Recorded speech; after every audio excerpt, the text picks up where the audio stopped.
Great. I am now starting the recording, and we can go ahead and start. Thank you, Janeth. And I want to welcome everybody to today's June 24th Planning Commission meeting. And we have two items on front of us today, of which the ground rules for the meeting will be that the staff will give a presentation. The applicant will be given an opportunity to comment on the project and the presentation. During that period, the commission will be asking questions. Beyond that, we'll then open up for the public for comments, and we'll close that and we'll bring it back to the commission for further discussion and hopefully resolution on the two items in front of us today. So we'll move to the formal start of the meeting. And Janeth, can you lead us in the Pledge of Allegiance? I would love I pledge to the flag of the United States of America, to the republic for which it stands, under God, indivisible, with justice, liberty.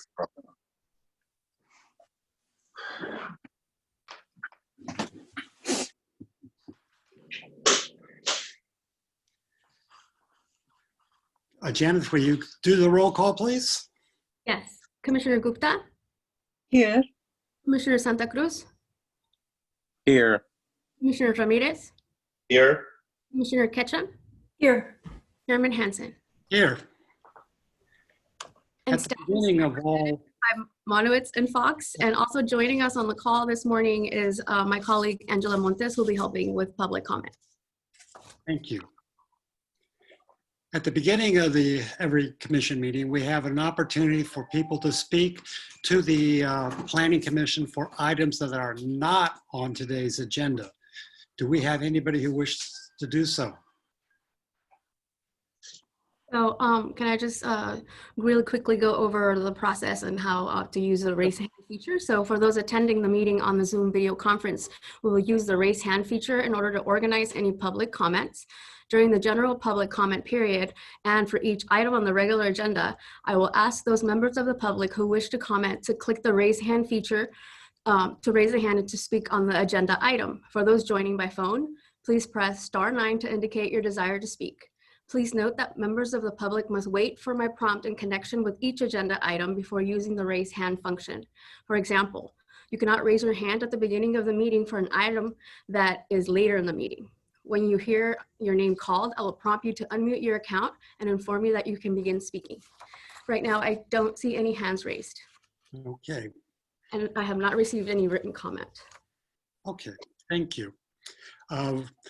We have a request that the minutes for the last session be postponed to the next meeting, which we'll do. Let's see, what do we got? So we'll proceed to the first item. Janeth, can you read that in, please?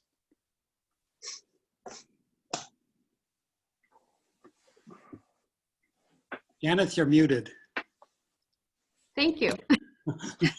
First item on the agenda, owner applicant, Planning and Building Department, San Mateo County, file number PLN 2020-00144, location various, and the project planner with us this morning is Will Gibson. Will, would you go ahead and share your PowerPoint? Certainly.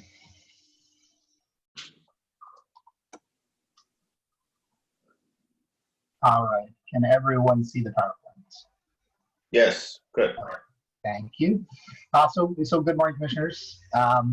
So again, the item before you is an ordinance amending the county's second unit regulations or accessory dwelling unit regulations to divide them into two chapters, one regarding second units, ADUs, accessory dwelling units outside the coastal zone, one regarding accessory dwelling units within the coastal zone, amending the non-coastal regulations to comply with state law and making some minor amendments to the regulations for organizational purposes and for clarity and consistency.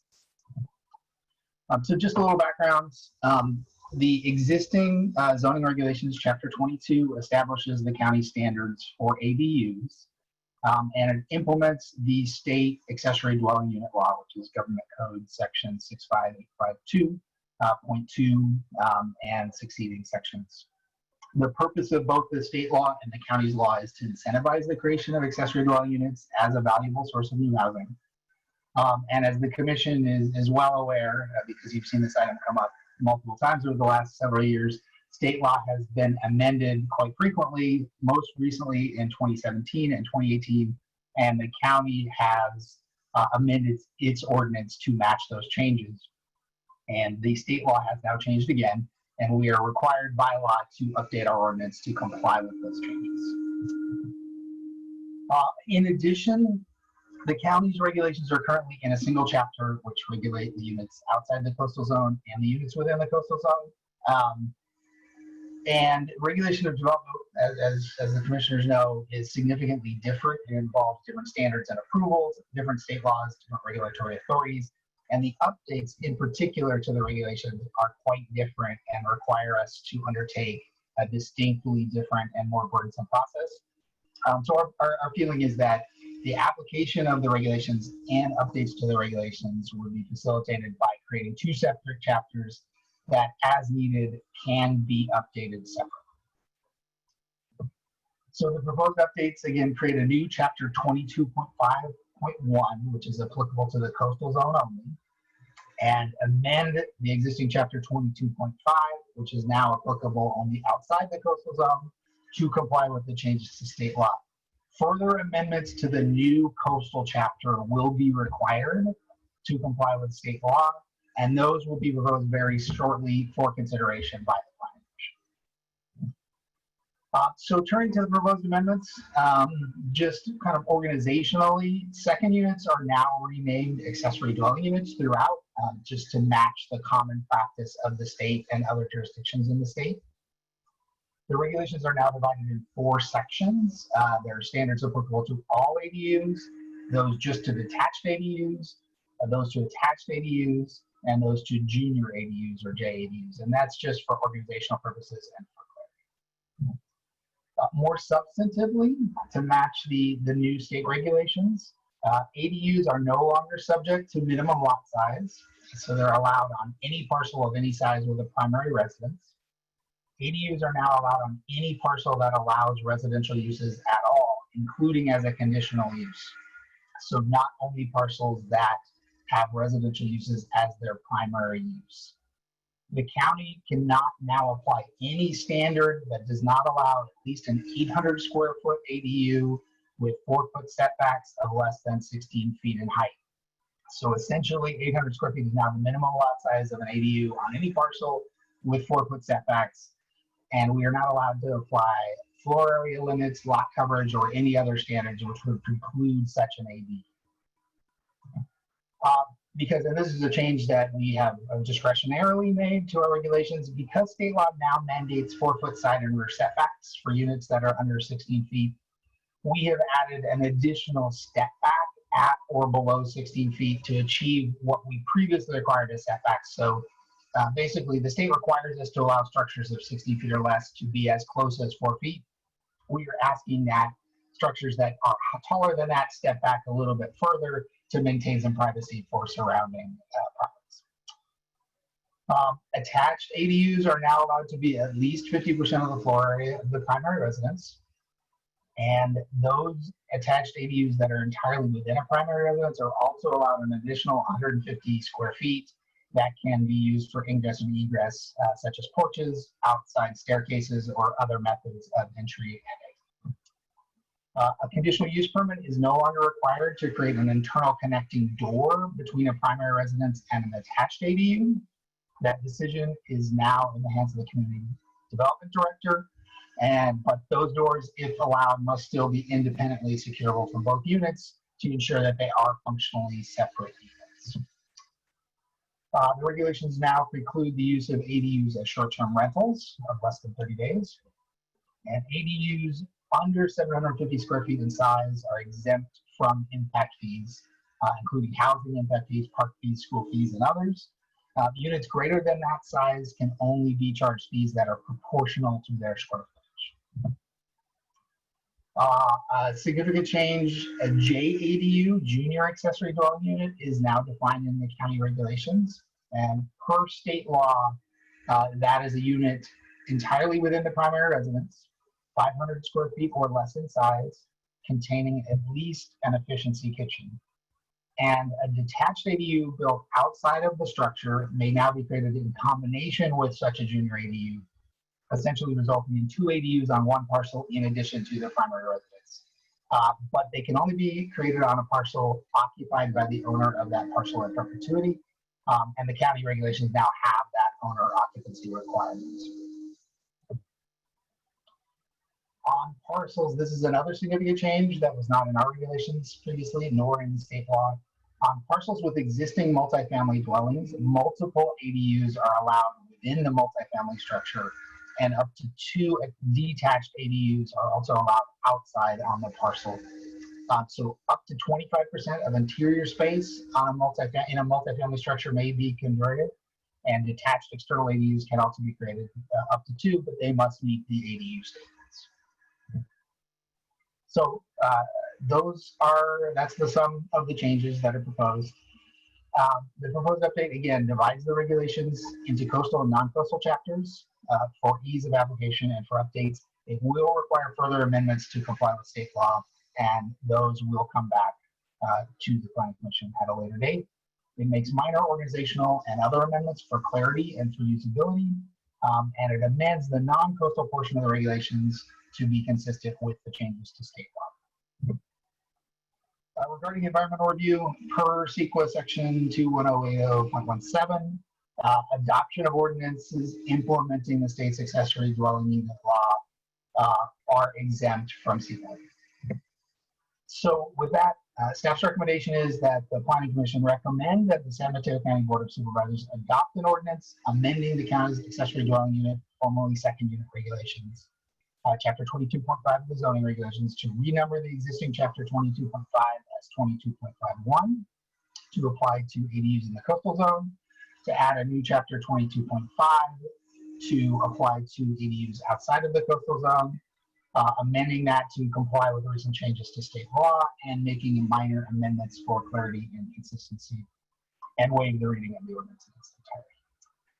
With that concludes my presentation, and I would be happy to answer any questions that the commissioners may have. Thank you, Will. Good job. Commissioner Santa Cruz, do you have any questions of staff? No, very good presentation. I like it, very clear. And in fact, I would like to have a copy of that one. I think I have. Absolutely, Commissioner. Thank you. Very, very good presentation. Okay, Commissioner Ramirez, any questions, staff? I do. I would like to see someone address the letter that was just sent over. I think that they're making some important points. And I guess county council, I guess, needs to address some of those issues that they're bringing up. So that's what I would like to see at this. That's my question. I believe GNF will be reading that into the record in a sense, and then we would probably address that procedure. I can do that. Would you like me to read that now, or do you want to wait until the written comment portion, Chairman Hansen? Let's just address the comments in it and acknowledge that we have it, the letter on hand, and that the commissioners have read it. Perfect. So would you like me to respond to the substance of the letter at this point? Okay, Yes, certainly. So yeah, we received that letter. For the most, so the first point that they make is that our coastal regulations are not compliant. I think they may not have fully fully grasp that we do intend to come back very soon to make those regulations compliant. The reason that we've divided them in two is this update to the coastal regulations is going to require an actual LCP update to the text of the LCP to make it compliant, and that may be the case for future updates as well. In addition, well, we intend to mirror our coastal regulations exactly to the non-coastal regulations. The Coastal Commission has the discretion to reject some of those provisions if they feel that they are harmful to coastal resources or otherwise inconsistent with the Coastal Act and the local coastal program. So we may end up, despite our wishes, with two sets of regulations that are different, and it's much easier to apply those if we have two chapters. So we have just for functional purposes created two different chapters, but we absolutely intend to come back and make them as close together as the Coastal Commission will allow us. But it requires different forms of analysis and different submittals to the Coastal Commission. So it's just a more laborious process, and that's why they are divided, and that's why they will be coming back to you. I think the letter did not quite capture that. It is not our intent to just leave the regulations as they are. They will be amended. So that's one of the points.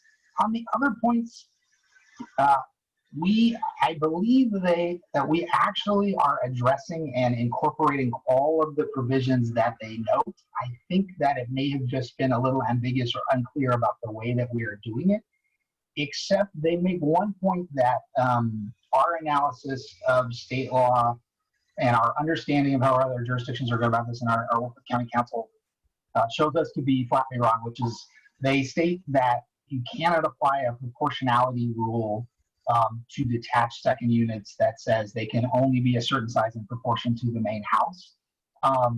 The state law says directly you cannot apply a proportionality rule to detached second units that does not allow an 800 square foot second ADU. The state would not tell us we can't allow a proportionality rule that doesn't allow at least that much if they really meant you can't apply a proportionality rule. So I think that contention directly is contrary to the letter of the law. But the other points that they note, we have met all of those standards through various exemptions in our regulations. And I think it may just be a little lack of clarity about how we went about it.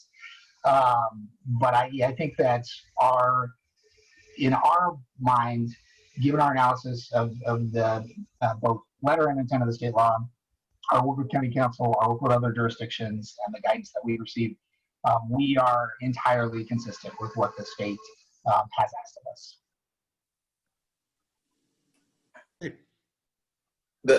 Does Mr. Fox totally agree on that?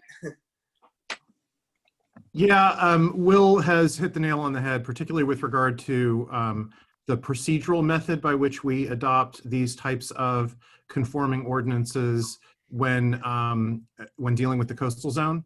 It's absolutely the case that the county, with great regularity, brings its local ordinances into conformity with state law in this two-step process where we do one area of the county and then specially address the Coastal Act or the coastal zone in a separate process, because procedurally that's subject to a different process, even when it's our intention to bring those things into very tight conformity with each other. So I think it's simply a matter of how we implement it in San Mateo County, and the person writing the letter, while raising some good points about the end result, may not be as familiar with the way in which we go about doing it.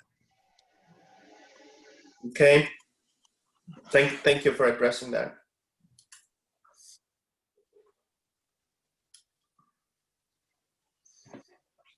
More questions? I have, okay, go ahead, Commissioner Ketchum. I just follow up with you. Oh, thank you. I understand this two-step process, but do you anticipate that future changes for the coastal zone ordinance will allow ADUs to be added to multifamily development in the coastal zone? I think it's an interesting question. I don't think there is very much multifamily zoning remaining in the coastal zone for us. But the state law says existing multifamily housing can create ADUs within.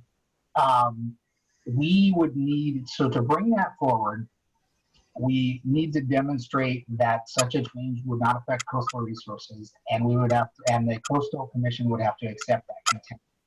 So that's an analysis that we have to undertake. Whether state law requires us to forward that change as is kind of what the substance of that comment letter is addressing, and I would maybe rely on Mr. Fox to tell us that. But at present, we intend to incorporate that and see how the Coastal Commission guides us on that. So you intend to allow the... Yes, we intend to follow. So state law is essentially telling us we have to try to adopt that, whether we think it's wise or not. But the Coastal Commission has the discretion to reject it. Okay, thank you. Mr. Gupta, do you have any more questions? Yes. So I'm still going with the correspondence. I have some other questions too. So Will, you mentioned, first of all, very good presentation. And I would like to request to have that put on the website so that we all have access to it. It's very concise and it gives us the gist of what we are trying to look at this time. Thank you. So you had mentioned, Will, that the letter, the correspondence says something about something being a little ambiguous, okay, in our wordings. So do you feel there's any need to clarify those? I think we have, we worked with an internal team of planners to try to make it as clear as possible for the planners who will implement it, as well as for the staff. I actually feel that it is fairly clear. Okay. I just think that maybe the way that our regulations are typically written are not as they may not be as conversant with that, but I believe that of the things that they have identified which are consistent with state law, we are implementing them in a fashion that makes sense to the planners who will have to apply them and that are easy for the planners to explain to the public that will have to use them. That's what we've tried to achieve. So we may not exactly succeeded because there always are, we find ambiguities and areas that are not clear as we go. And we typically will come back for minor amendments if they're truly problematic. But I think at this point, we've done the best job of achieving that we can. And I don't think there are changes that, it's a complex set of laws, so it is hard to make it clear in total. But I think we've done the best we can at this point. Okay. Yes, I agree with you on that. Yeah, right. It's a work in progress to some extent. Yeah. Okay. Okay. So just a clarification on this 4 feet setbacks. On which sides are these setbacks? Side and rear setbacks. So side and rear setbacks. Side and rear. Yes. Okay. The front setback we are still allowed, and we still do apply the normal setback. Okay. Another, this may be more a curiosity question, may not be part of these regulations, but how is this enforced that the homeowner lives there, and whether they can live in the ADU and rent out the main housing? How is that enforced? So the owner occupancy only applies to a house that creates the JADU, the very small internal ADU, and that would typically be someone who wants to make an ADU outside the house and one inside the house. we would require them, and this is in the regulations, to enter into a deed restriction for the property that is recorded with the county clerk as part of the chain of title that says the owner must occupy that in perpetuity unless they remove the JADU. And they would also enter into a contract with the county that says the same thing. So there would be two legal mechanisms that enforce that. We would allow them to live anywhere on the property. For us, it doesn't really matter if they live in the JADU, they live in the detached ADU, or they live in the primary residence. That's up to them. They merely have to be on the property. And state law is unclear, does not seem to mind that as well. Okay. Okay. And any regulations about the ADU being bought, like Separately sold, there are no regulations. I mean, that's a very different, that's a difficult thing to do because it would require a particular type of subdivision of the property. I think it's unlikely. We don't have any regulations regarding allowing or prohibiting it at present. And we have not seen, as far as I know, anyone attempting to do that. Maybe I see Tim has come back to us. So It's governed by state law and our subdivision regulations. You can't sell a portion of a parcel without complying with the regulations for subdivisions. So it would not be a valid sale, and the seller could void it, and it violates the law in a couple of different ways. Okay. Thank you. Thank you, Tim, and thank you, Will. No more questions. Thank you. When Prop 20 was passed, the intent was basically to provide access to the beaches and the reduced development on the coast side. When there is conflict where these ADUs is increasing, who gets precedence? My feeling is that so the Coastal Commission has the authority to reject our proposed amendments if they find that they violate the Coastal Act or other provisions of our local coastal program. And that is true for the development of particular ADUs as well as the adoption of our regulations as a whole.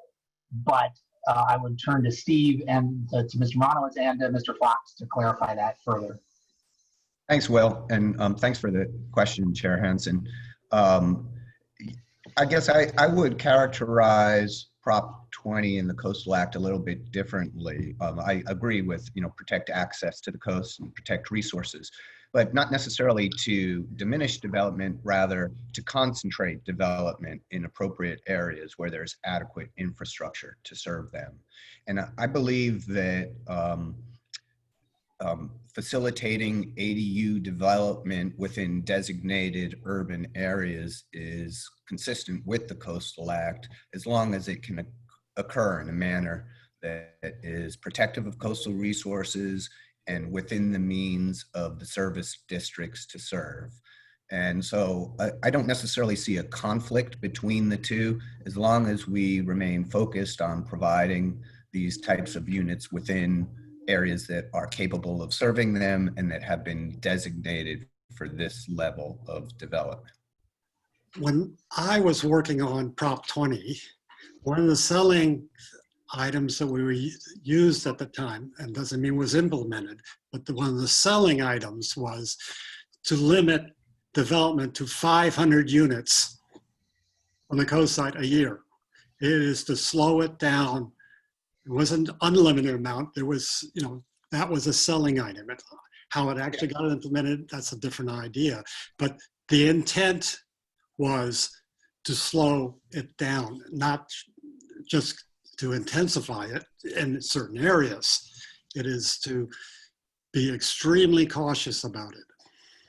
Agreed. And we retain, there's the pace of development and then there's the extent of development. And with regard to the pace of development, our LCP does include a limit of 40 units per year, and that would apply to ADUs. So an ADU is a unit under our LCP, and so there can't be more than 40 built per year currently. Okay. Thank you. What? Let's see. If there is no more follow-up questions, we could open. I do have one follow-up question. Good, go for it. And this is just a matter of interpretation. And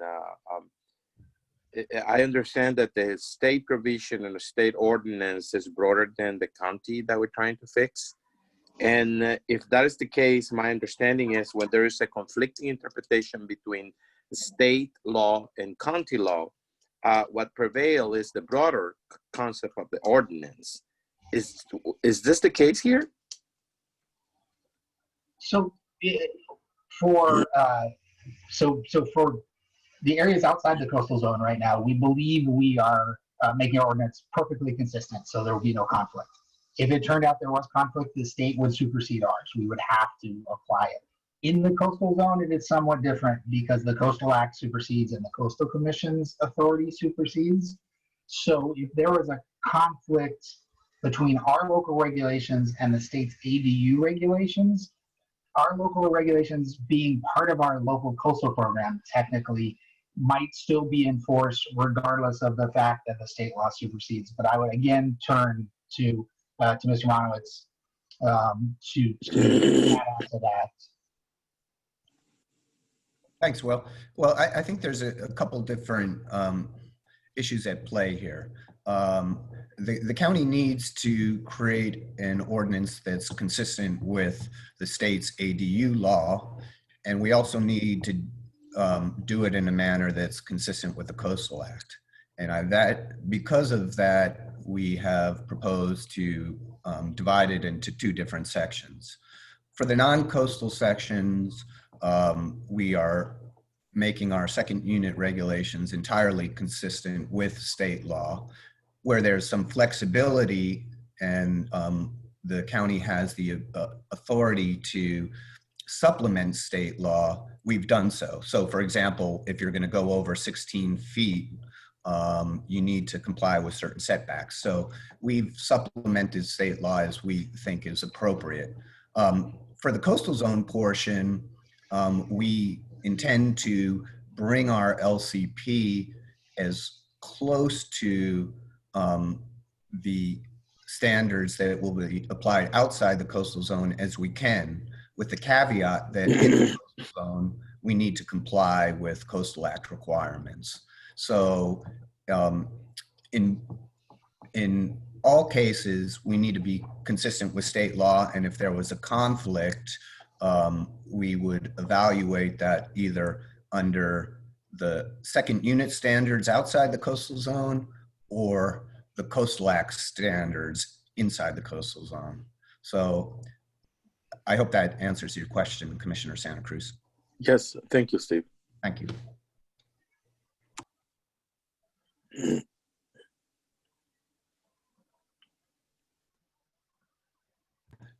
Chair Hansen, you're on mute.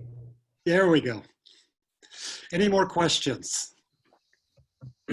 Not seeing any. We'll go to the public portion. Do we have anybody who wishes to comment on this? Thank you very much. I am now going to have my colleague Angela Montes go ahead and introduce that part. So if people want to speak, they know what the process is. Thank you, Janice, and thank you, Chair Hansen.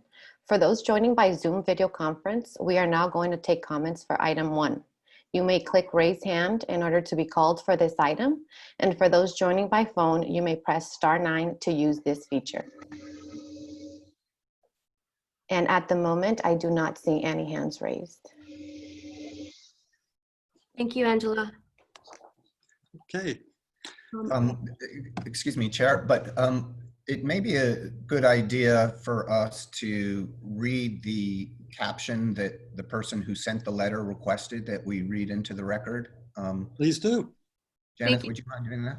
Sure. For the written comment portion, I did just get the email from the Californians for Home Ownership, and I have a small paragraph to read. So it goes, Californians for Home Ownership is a 501c3 nonprofit organization devoted to using legal tools to address California's housing crisis. You have been provided with a letter we submitted as part of our work monitoring local compliance with California laws regarding accessory dwelling units. We encourage you to review the letter closely, and thank you for your consideration. the end. And that's all I have for a written comment. Thank you. Okay, now that we've had the email and focal session through, can I get a motion to close the public comment? So move. You are Second. muted. Second. Okay, Janet, roll call, please. Sure. Commissioner Santa Cruz, Yes. Commissioner Ramirez, Yes. Commissioner Ketchum, Yes. Commissioner Gupta, Aye. Chairman Hansen. Aye. Thank you. All right, so we're now into the discussion phase. If good time, if there are any other follow-up questions or make comments of your own. Some of my comments have been along the line that I really believe the intent of Prop 20, at least as was sold to the public and as they voted on it, was to ensure that we slow down development on the coast side. And I think one of the intents of ADUs is to free us up.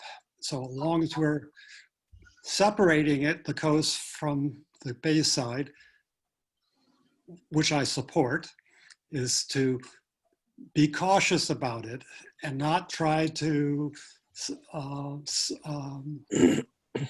slice Prop 20 to little slivers to death of the intent that everybody voted for. So I say, keep it separate, be cautious about it, and review it very, very carefully. Any other comments, questions? Go ahead. Okay.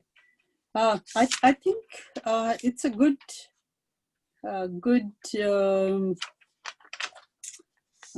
update, and I'm glad that it has been brought to the state level. We are conforming with the state regulations on these ADUs.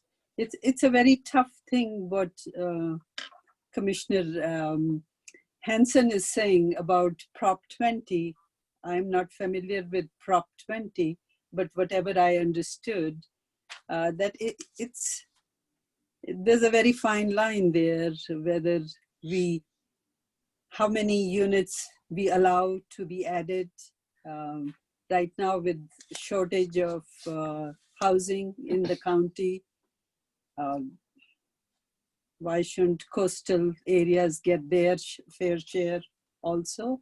But I'm in support of whatever we have so far. So I'll leave it at that.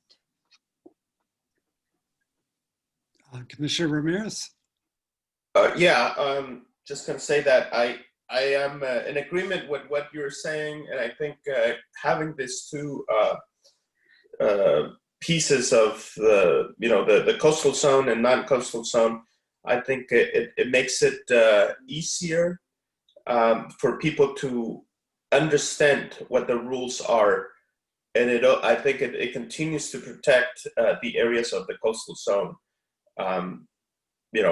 By following the LCP and continue to protect the resources in those areas. So I too think that it is a good update, and it's good that we continue to stay within the what the state laws are, and so that we're not inconsistent, and we so we continue to stay within those boundaries of what the state demands. Commissioner Santa Cruz? Well, the way it is, I'm in support of this provision, because we know that the housing crisis is heavy on the Bay Area, and the rent are getting high, and people really needed to have that extra unit. I am in support with that. I'm a little bit concerned about the division between coastal and non-coastal. interpretation of the law, the provision. That's my only concern. But other than that, in general, I am in full support of ADU ordinance that are reflecting of the broader interpretation of the state law. I think if there is nothing else, any other interpretation, I would like to propose the motion. Go for it. Would you like to put the motion back up? Yeah, please. Before you make the motion, can I just make my remarks? Please do, Lisa. I also support separating into coastal zone and non-coastal zone. We have that in other ordinances like the resource management, etc. And so I support the recommendation that's before us today. Thank you. Okay, that the Planning Commission recommend that the San Mateo County Board of Supervisors adopt an ordinance amending the county's accessory dwelling unit, second unit, regulation, chapter 22.5 of the zoning regulation to renumber existing chapter 22.5 as chapter 22.5.1 to apply to accessory dwelling units in the coastal zone, and to add a new chapter 22.5 to apply to accessory dwelling unit outside of the coastal zone, and to comply with recent changes to the state law and making minor amendments for clarity and consistency, and waive the reading of the ordinance in its entirety. Second. Okay, we have a motion, a second. Any further comments? Don't see any heads moving. So let's do a roll call vote. Commissioner Gupta, Aye. Commissioner Santa Cruz, Aye. Commissioner Ramirez, Aye. Commissioner Ketchum, Aye. Chairman Hansen. Aye. Thank you. Thank you. And we'll proceed on through its process of the Board of Supervisors. Can I have you read in the second item, please? Of course. Item number 2, owner applicant Helen Saddlemeyer, file number PLN 2019-00326, location 90 Madrone in Moss Beach, and our project planner today is Kelsey Lang. Good morning, commissioners. This morning, I'll be presenting a coastal development permit to allow the construction of a 2-story single-family residence on a legal 5,000 square foot lot. There is minimal grading proposed and no trees are proposed for removal.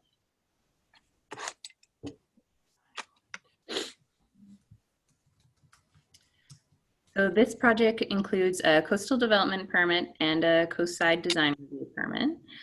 To allow this construction of the approximately 2,100 square foot house. There is an attached 2-car garage, and the property it's being built on is a undersized property that is legal non-conforming and was legalized through the Certificate of Compliance Type A that was recorded and approved through the zoning hearing officer through PLN 2014-00067. There, as I said previously, there's minimal grading and no trees are proposed for removal. The Coastside Design Review Committee heard this project on May 12th and recommended approval with conditions which are included in Attachment A. Here you can see the site outlined in green. The other colors on the property or on the map, the yellow is the earthquake fault zone along the Seal Cove Fault. And as you can see, this property is outside of that zone. The blue is the earthquake-induced landslide zone, which the property, again, is outside of that zone. And here we have an aerial view. The property there is highlighted with the pointer. As you can see, is one of the few remaining vacant lots in this neighborhood. And then this is the story pole mock-up of the design for the house that was shown to the Coastside Design Review Committee. The story poles show the outline of the shape of the house as is proposed. So you can see the lot is flat and there are no trees on it right now, and that the size and shape of the house is similar to the neighboring properties. We also have some front and rear elevation views of the proposed house with, you can see the colors that are proposed there. So in the general plan, this area is designated as low density residential. In the zoning, it's designated as single family residential in a design review district, in a geological hazard district, and requiring a coastal development permit. For general plan, it was reviewed against the visual resource policies, the urban land use policies, water and wastewater policies, as well as natural hazard policies. As mentioned, the Coastside Design Review Committee found that the design conforms to the guidelines created for the urban mid-coast, and it complies with the development standards of the zone, which I'll show in more detail here. You can see the development standards in the middle column and then the proposal on the right-hand side, and that it conforms to each of the standards with the exception of the lot size, which has previously been addressed through a different planning application. Additionally, because it's in the geological hazard zone, where it's in zone 3 of the Seal Cove area, which is the zone with the most stable land, and that allows residential development subject to submitting a geotechnical study. The applicant did submit this study, and the study found that the property is outside of the fault rupture zone and that the likelihood of differential compaction and liquefaction are low. And this was reviewed by our staff geotechnical engineer who agreed. As required by the regulations, the applicant will also be required to record a deed restriction informing potential future owners of the geological hazards that are on the site. And that's included as condition A as a condition in section A and will be required prior to building permit issuance. Being in the coastal zone, it was also reviewed against the new development, housing, visual resources, hazard component, and shoreline access component of the local coastal program and found to conform. This property is mapped between the ocean and the first through road. However, there's been substantial subdivision since that first through road, and there's now about 640 feet and 6 developed lots and a road between this property and the ocean. So there's no vertical or lateral access to the shoreline from this property. Lateral access to the ocean in this area is provided along the California Coastal Trail, which runs parallel to Ocean Boulevard, and then vertical access is available at the end of Presita Avenue. As mentioned in the previous item, there is a mid-coast annual development limit, and this limit has not been reached and is unlikely to be reached with this development. Under CEQA, this project falls under Class 3 related to construction of small structures, including single-family residences in a residential zone as an exception. There is a portion of CEQA that states that if there is a project in a sensitive area, you shouldn't apply exceptions because it may become significant. However, given that this project is in the most stable area of the geological hazard zone and given the documentation that we have received, this project is not likely to have an impact on geological stability and qualifies for the categorical exemption. As such, we are recommending that the Planning Commission approve the coastal development permit and design review permit based on and subject to the required findings and conditions of approval listed in attachment A.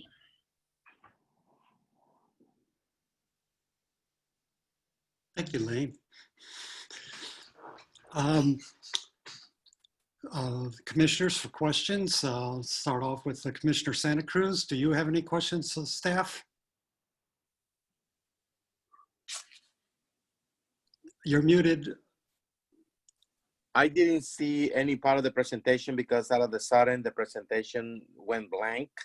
I kind of like barely hear it. But one thing that caught my attention before the presentation was off the video. I noticed on the picture that Casely sent on the presentation, the setback with the adjacent brown house, is this a legal setback? It looks very close to one another. Yeah, the side yard setbacks are proposed to be 10 feet, which is the required setback for that zone. So there are 10 feet between the house proposed and the brown house right next to it? Yes. Okay. Thank you. Okay. Commissioner Ramirez? No questions. Commissioner Gupta? I have a couple of questions or maybe more. One of the things, Kelsey, that I saw is on Google Map, the house next door says it's 90 Madrone. Is that just the Google Map issue? So Google Maps does approximate what the addresses might be. Okay. The address is assigned by our building department, and they've allocated this address in coordination with the fire department to this property. Okay. Okay. So that is fine. And what is behind this this development, this proposed project? There's a big area which faces, I believe, it faces Prasita Avenue. If we go to the map here. Sure, let me share my screen again. Map up here.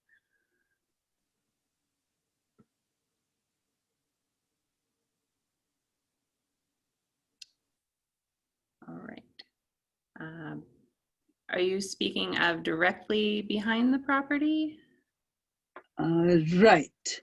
Yeah. It all looks like one big area, or is it divided parcels with different ownership or different homes? So this is, to my understanding, all one parcel.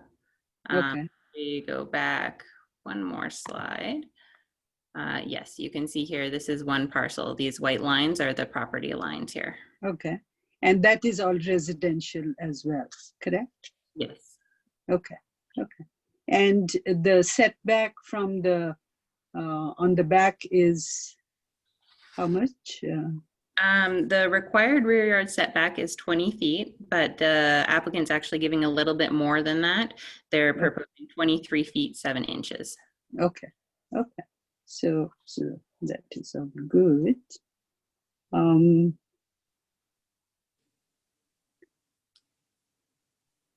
Okay, see, there is that.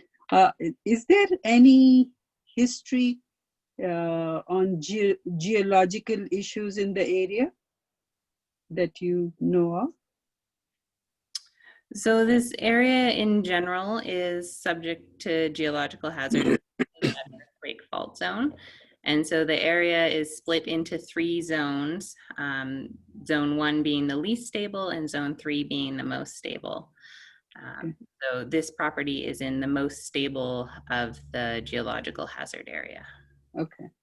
And knowingly, historically, there has been no issues in the past in the neighborhood or on this lot? None that I'm aware of. Okay. Although, just to make sure that we respond to that question, Commissioner Gupta, as Kelsey noted, this is a mapped geological hazard area, and we are very careful about reviewing development within this area because it is susceptible to severe ground shaking during a major earthquake, and there are some local faults that need to be examined. So this project, like all other projects in the neighborhood, underwent a rigorous review with regard to seismic hazards, and it was concluded that this site is safe to develop on.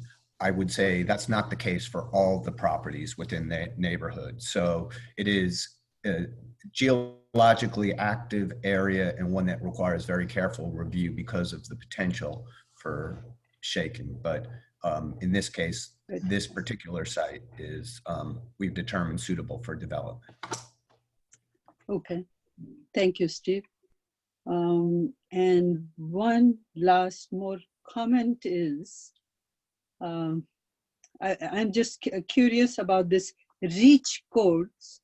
REACH codes say for the energy efficiency and green building codes. So this energy efficient, and it says an all electric development. Is that the trend now? Is the direction we are going in? That's correct, Commissioner Gupta.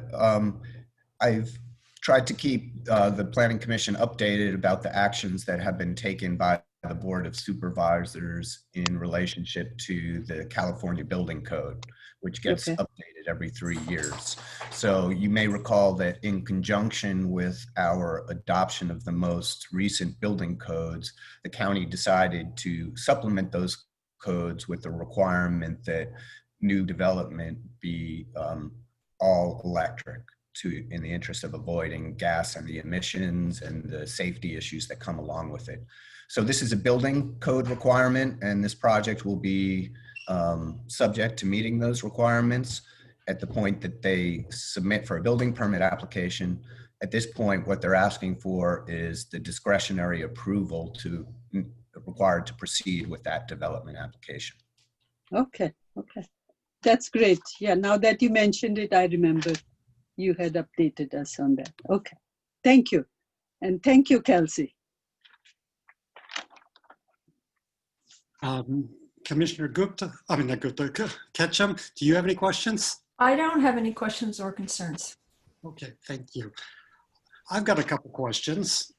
I saw there was not a landscape submitted with it, but we did have requirements of some trees being planted. Considering that this area for thousands of years had no trees, and I don't know of any landscape trees neighborhood, how did these trees get decided that they should be planted and the choice of the trees? Yes, so this was feedback from the design review committee. They were looking for vegetation to soften the exterior of the house, and they provided specific guidance on the trees that were then included in the conditions of approval. So what you saw in the conditions of approval regarding landscaping came directly from the design review committee. So the trees have to go in the front to mitigate the design of the building? Yeah, so I can read the condition of approval where it says that the landscape shall include small scale evergreen trees in the rear yard, and then include some suggested species such as Australian tea tree, New Zealand Christmas tree, or arbutus. That the landscaping shall include perimeter shrub along the entire length of the rear and the side, and that's probably for privacy or screening with the neighbors. The suggested shrub species are Dodonea, California wax myrtle, or Ceanothus, and that was about it for trees and shrubs. There was no requirement for trees in the front yard. So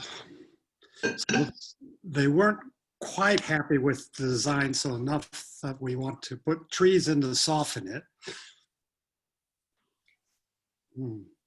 So landscaping is generally required when properties go through the coastside design review committee. They always want to see some level of landscaping. They don't want to see just a house on a lot. And so I don't see the landscape plan, period, with any submission. Doesn't mean it has to have trees, and particularly non-native trees. And it's hard to say what tree you would put in since no trees are native to that area. but there are California trees that we probably could do. Do you know if this house is for speculation sale, or does the applicant plan to live in it?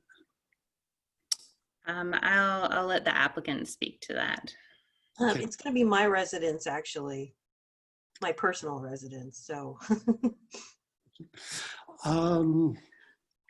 If no other commissioners have questions, we'll go to the applicant's portion of this. Okay, I see it shaking of heads. So I'd like to welcome Ms. Saddlemeyer. I presume there's going to be, if you wish to speak to your application. I do, and I actually have my architect Chris on the who's also on this Zoom call. But hello and thank you for consideration for my project. And yes, it will be my living unit, and I've been owner of this property for over 15 years, and so this is a long time coming. Just want to say that. So I guess you said that you weren't able to see the landscaping plan. I can share that. I'm not sure, Kelsey, if you had added that, or if I don't remember if it was on the screen, but if you wanted to see that, I can share that on my screen with you, I think. Or actually, if I have the draft plans, I'm sorry about this. Hi, I'm sorry to interrupt. You have, for the applicant, you have 15 minutes. I wasn't able to put the clock up on my monitor for some reason and share my screen, but I have it in the background, so just wanted to prompt you and let you know that you have 15 minutes for your presentation. Oh, okay. So in that case, Chris is a professional and I am not when it comes to these things. So Chris, if you're there, if you can just join us and go ahead.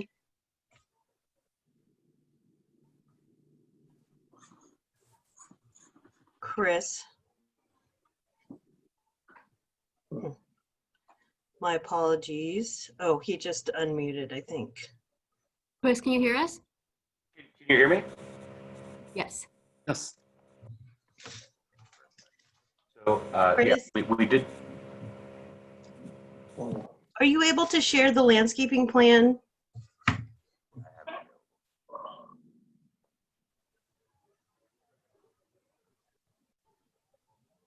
One thing while I'm pulling that up, I did want to correct one item.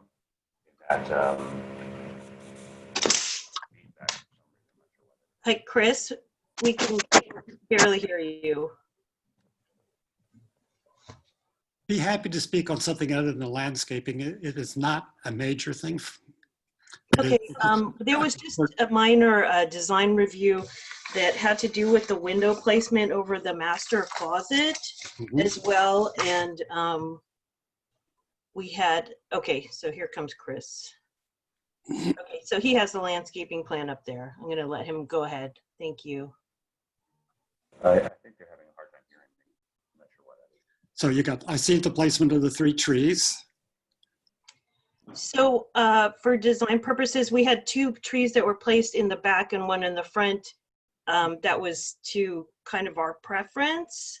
The trees that we have listed on the architect plan here are the ones that are recommended by design and review. So we put in, you know, oddly enough, I do like those trees. So we added those to the plans. Okay, so the trees are your choice. Yes, yeah, the trees were our choice, but my choice, but it was based off of the recommendation. And like I said, I do like those trees and I enjoy any tree. So, you know, this was welcome to me. Design review provided a few options.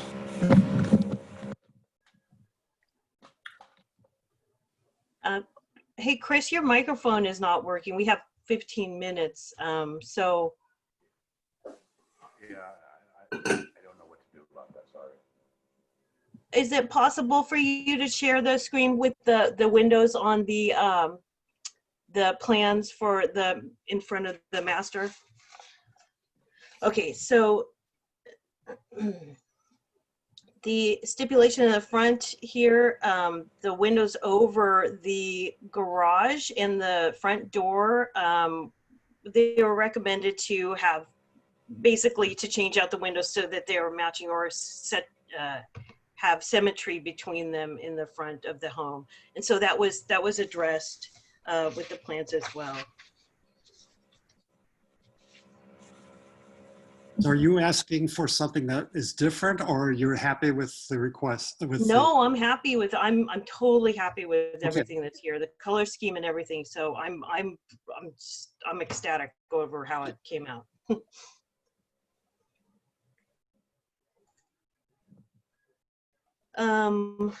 Anything else that they wanted to address was just modified the windows. So we have that. Also I don't know if you wanted to see the color schemes that we had provided, because there was some paint samples. Wanted to use those for it, but recommendation for design and review, they said the color scheme was great. So Chris, if you want to just share the colors.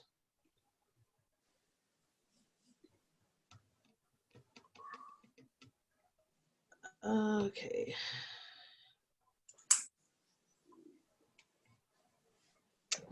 I don't see.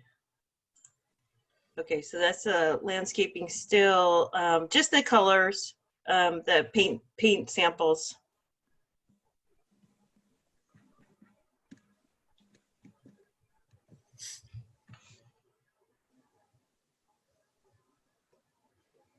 I think that Chris is having technical difficulties, and I can't share my screen now that he is sharing. So I'm sorry about this, everyone. Chick, can you not see my screen, Laura? Chris, okay, so we're on the landscaping plan. I just wanted to review the paint samples with them.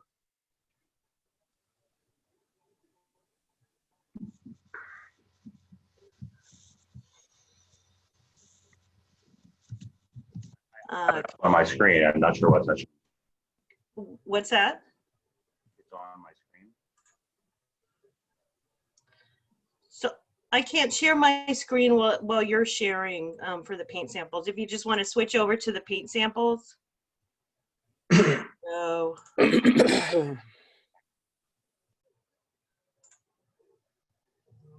Okay, so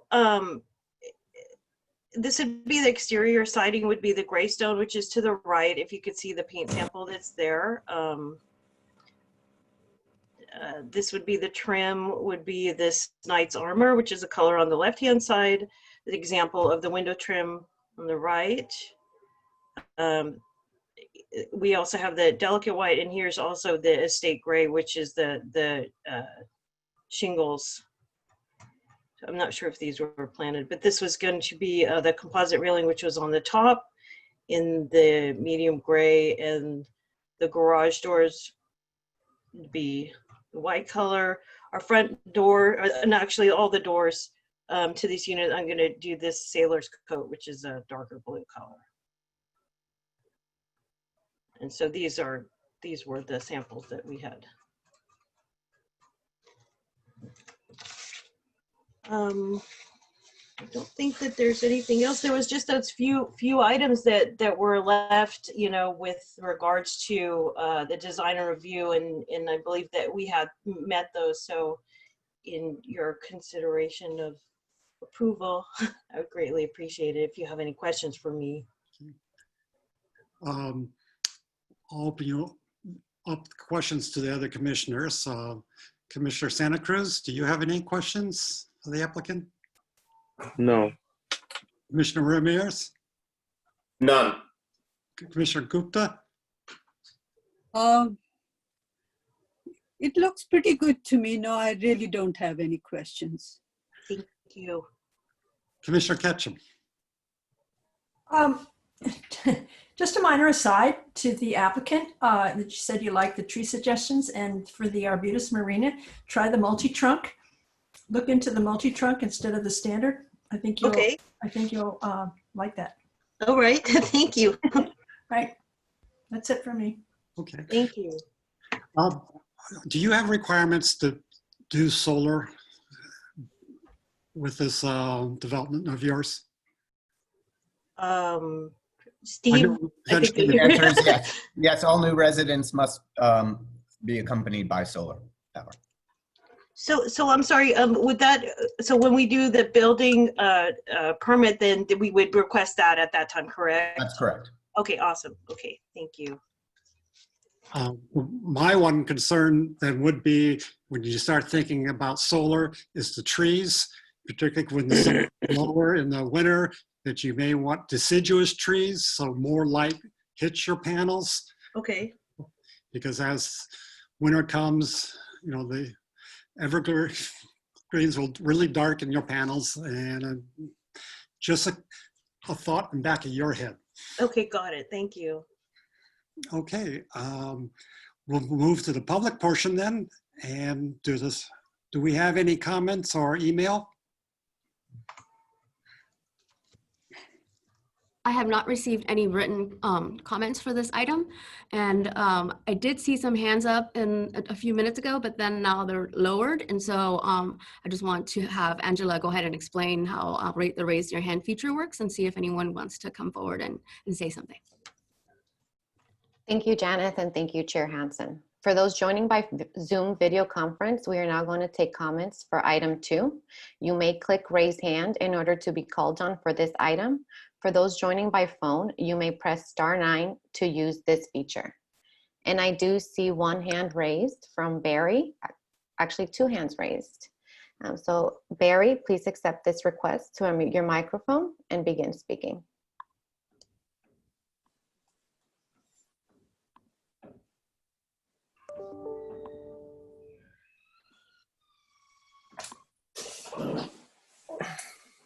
Oh, there we go. Okay, now I'm unmuted. Hi, I'm Barry, one of the property owners that Commissioner Gupta was asking about. That's 75 Reseda. And we're right in front of Helen's proposed house, and we are looking forward to her building and being our neighbor. And that's all I have to say. So I hope you approve the project. I like to see infills filled before we start developing other areas. So I'm going to sign off now. However I do that. Thank you.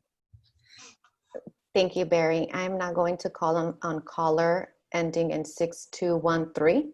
Please accept this request to unmute your microphone and begin speaking.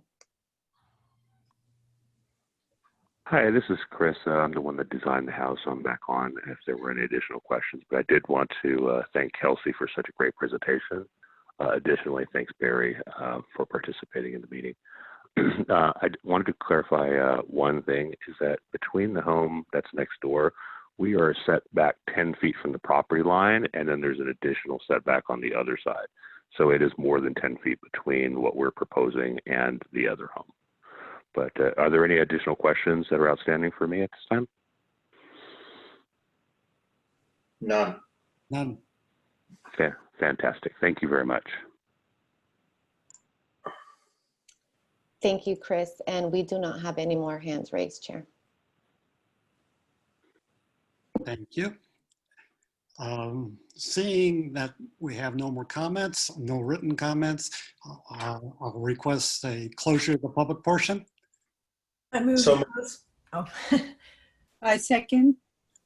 Okay, roll call. Commissioner Santa Cruz, Yes. Commissioner Ramirez, Aye. Commissioner Ketchum, Yes. Commissioner Gupta, Aye. Chairman Hansen. Aye. Thank you. Do we have any further questions or discussion items? If not, I would like to propose the motion to approve the project. please do. Can you have that presentation of the recommendation, Kesley, please?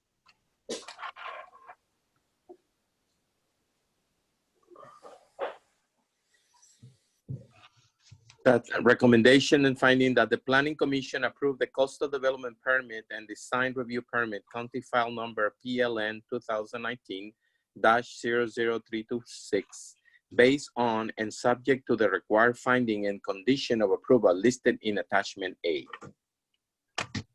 Second. Okay, we have approval second. I have a question. If we approve this, does the tree condition prevent her from changing the trees? Because now that we know that there might be solar panels, there might be an impact that I'm worried that we would freeze them into something that is not ideal.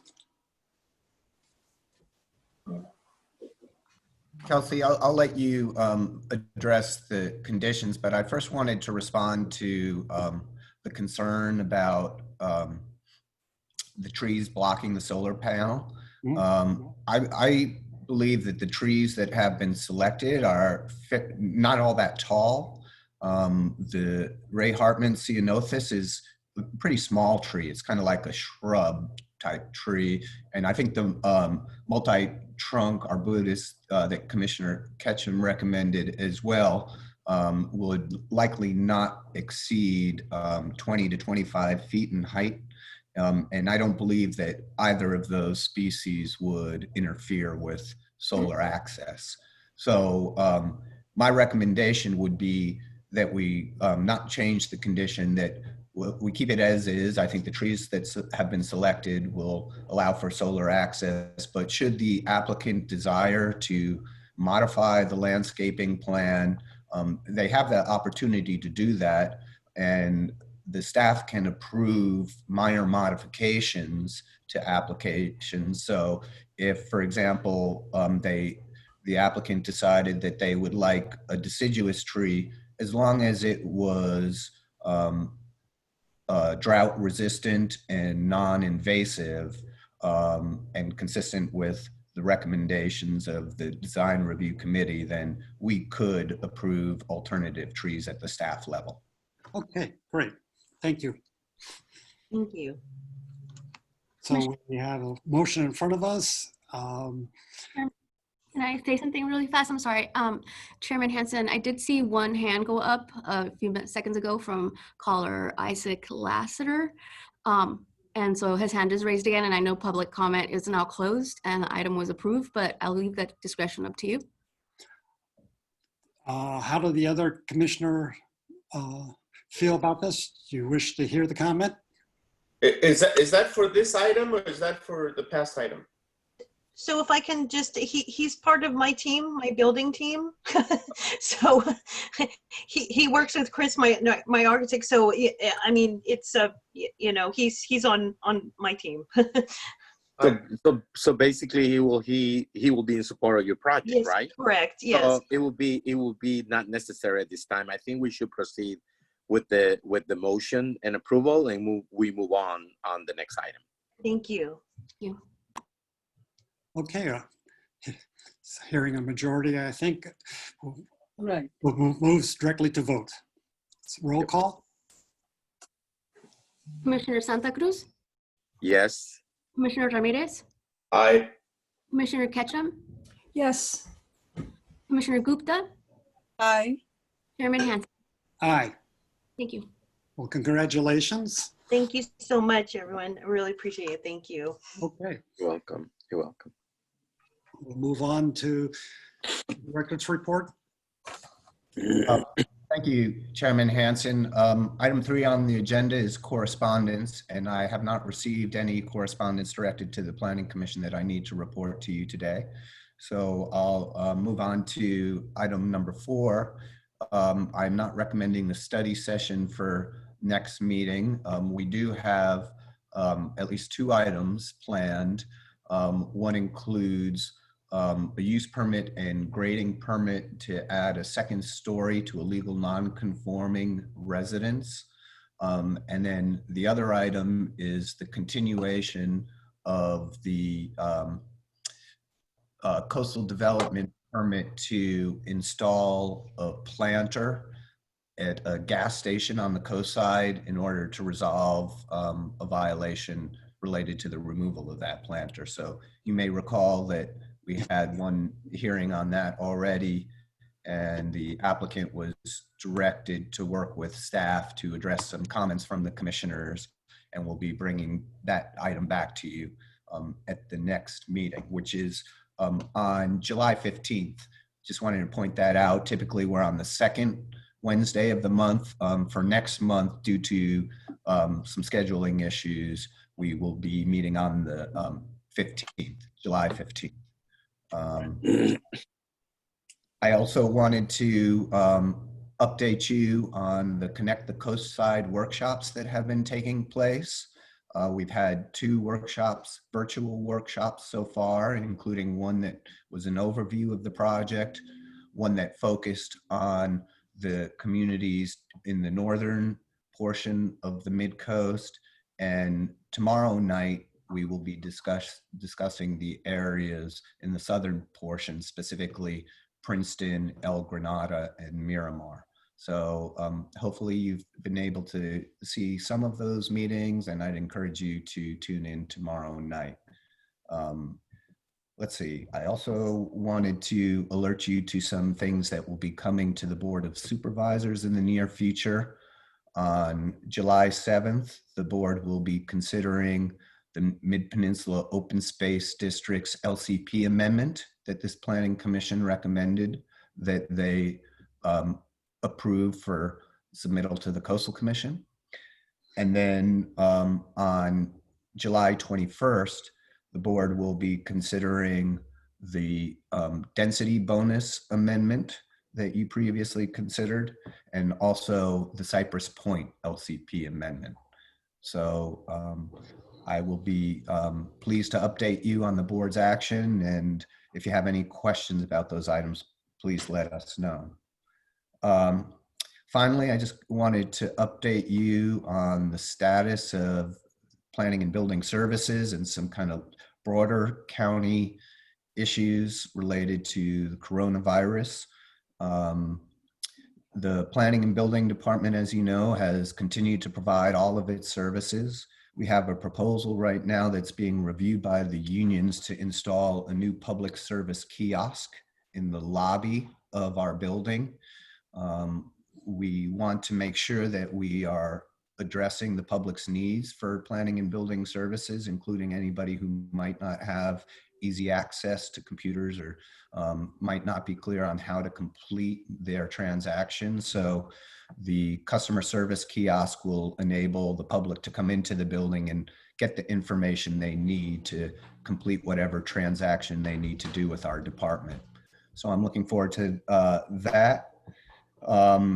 The other thing that's going on is the county, now that things are reopening, we are very focused on implementing both testing programs and contact tracing programs. And because this is such an important need for the county, and because as county employees, we have an obligation to be disaster service workers, all county departments are contributing to these efforts. So the Planning and Building Department staff have been participating as part of the operations center that has been established to address the impacts of the coronavirus.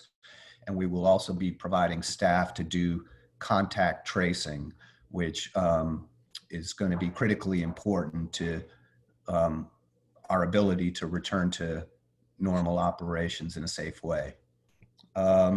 The other thing that is really a significant matter at the current time is the future of the county budget and the future of the state budget, which many county departments rely upon.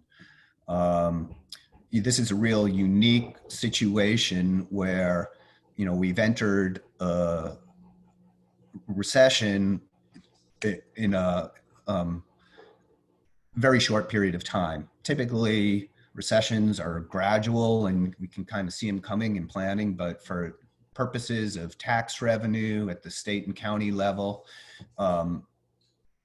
March and April were just, there's been no comparison.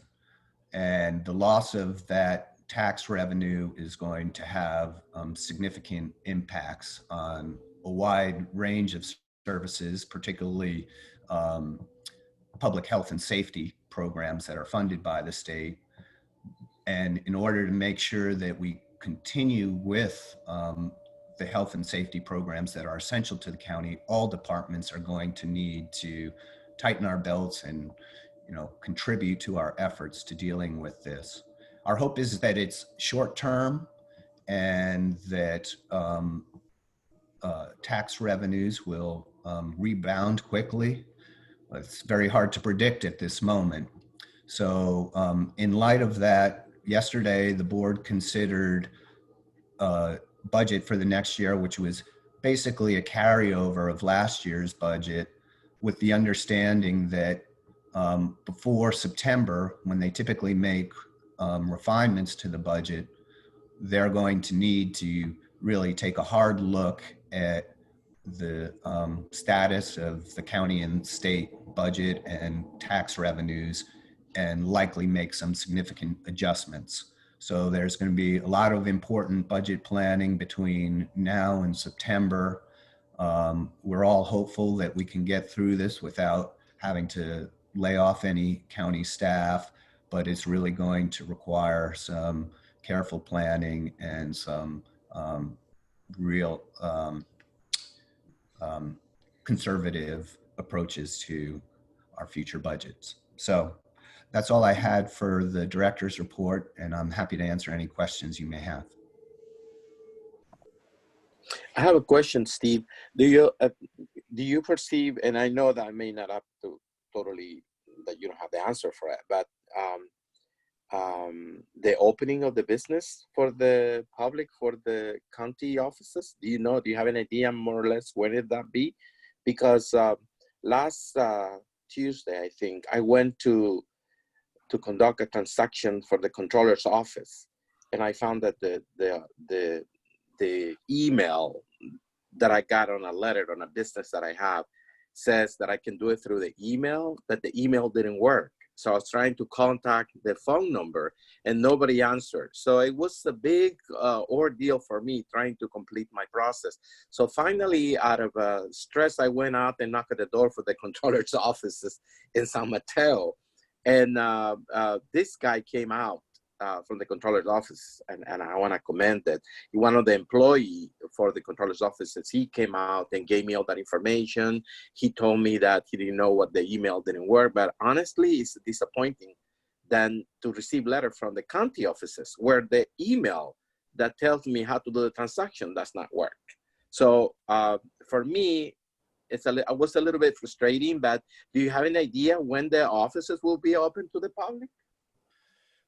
I don't have a specific date to give you, but I can tell you that there are a number of departments that are working towards opening up in an alternative fashion. So for example, the planning and building department, we do not have any current plans to open our office and front counter, but we do have a plan to install the kiosk that I mentioned to provide that service.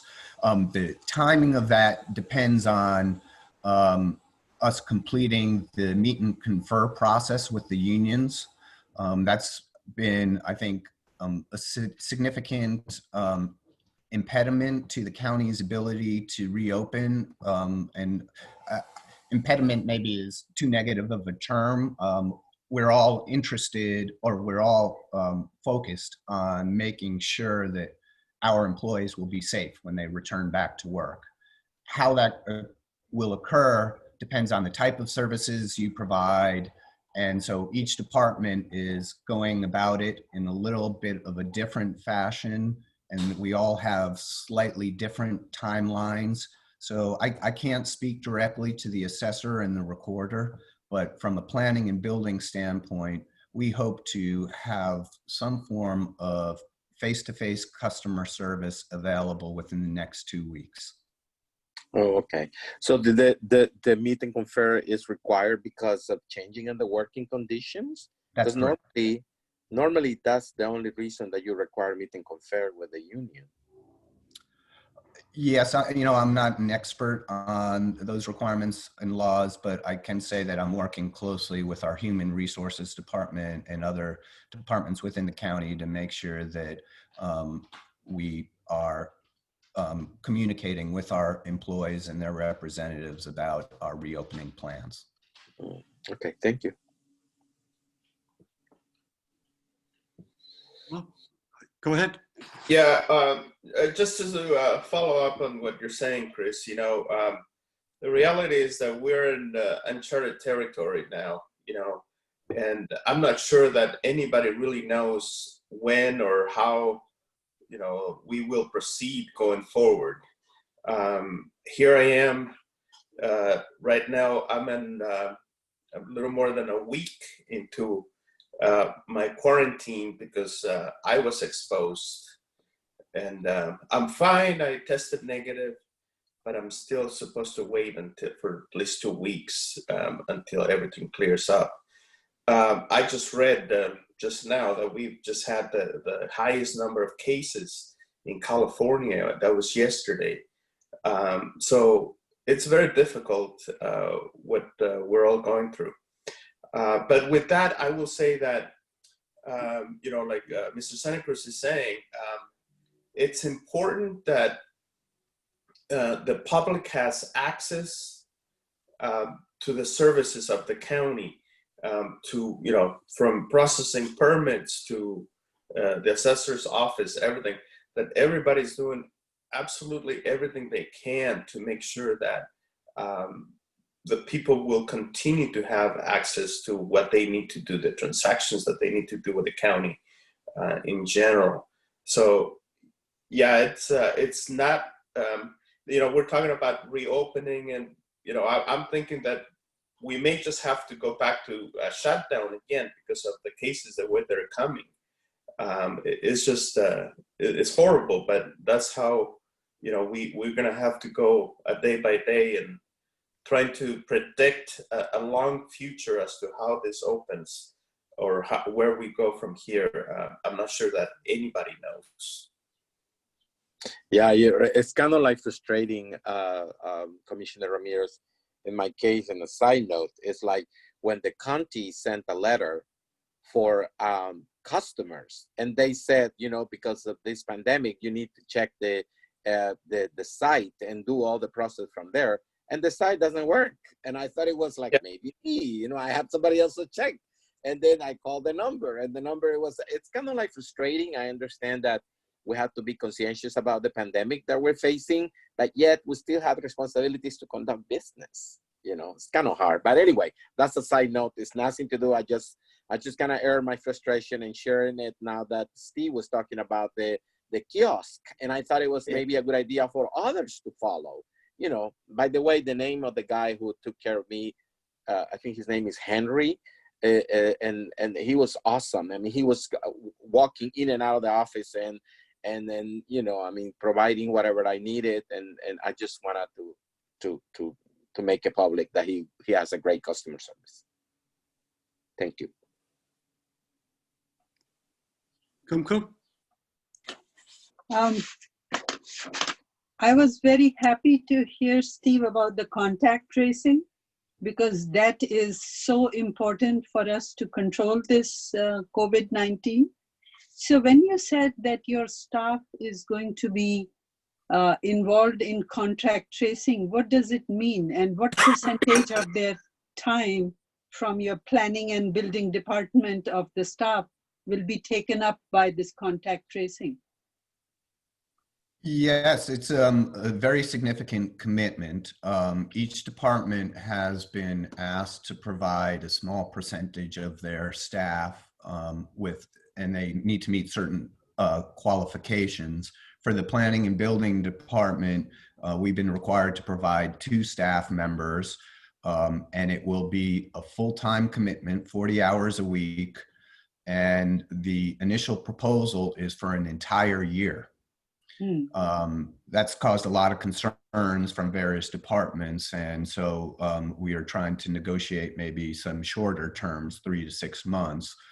But it's a very intensive job that requires, a lot of diligence and customer service. And so it's important that the staff members that are assigned this responsibility are fully focused on that and are not being distracted by other tasks. So for that reason, they've asked that it be full-time. The folks, I've been lucky in that I have members on my staff who understand the importance of contact tracing and have a personal interest in supporting those efforts.